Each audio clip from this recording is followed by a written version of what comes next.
Joining me now is Michael Harrigan, a former FBI agent and currently a partner at global crisis and conflict management consultancy PAX Group. Michael, thank you so much for your time today. All right, I have a lot of questions about how this may have happened. Before we get to that, how do investigators strategize as now each day passes? I mean, these fugitives have now been missing since Friday morning. Yeah, Nichole, as time goes on, it becomes more difficult in some ways. What investigators are going to be doing is looking at friends, associates, family members to find out where most likely these individuals may have gone and may be sheltering.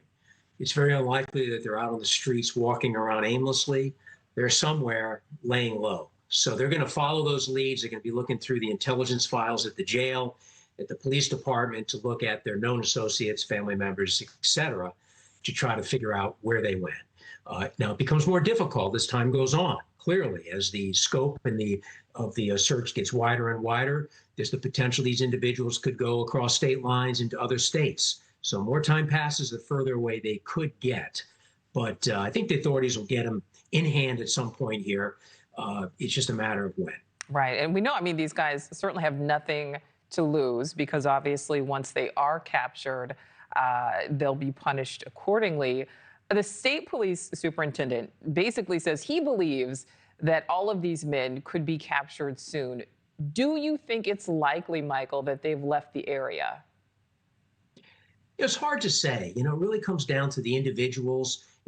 Which of these suspects, how many were from actually in New Orleans, had deep ties there? How many had connections outside the state or outside the parish there in the neighboring parishes or across the state?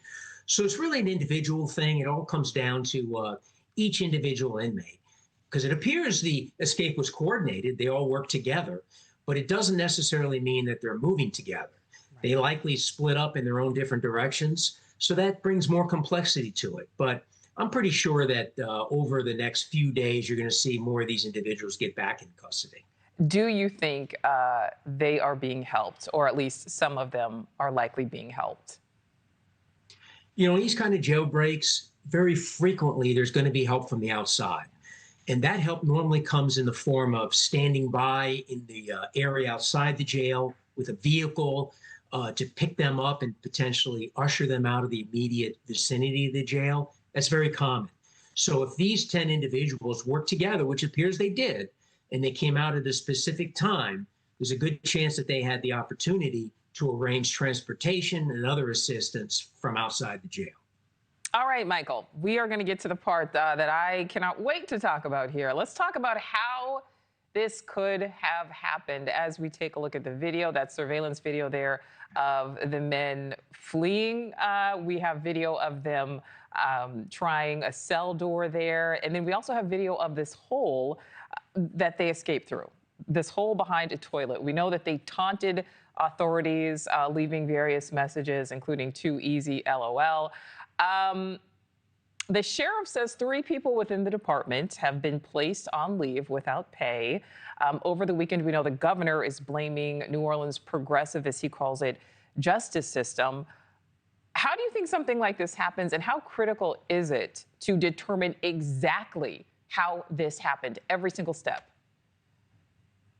Well, Nichole, I think it's extremely critical to go back over this incident in the days and weeks to come and do a good assessment to really find out what happened here, what human factors were involved here, inside help, and what facility and security failures there were, staffing issues, budgetary issues. All those need to be examined with an air of independence to really get to the crux of the matter here.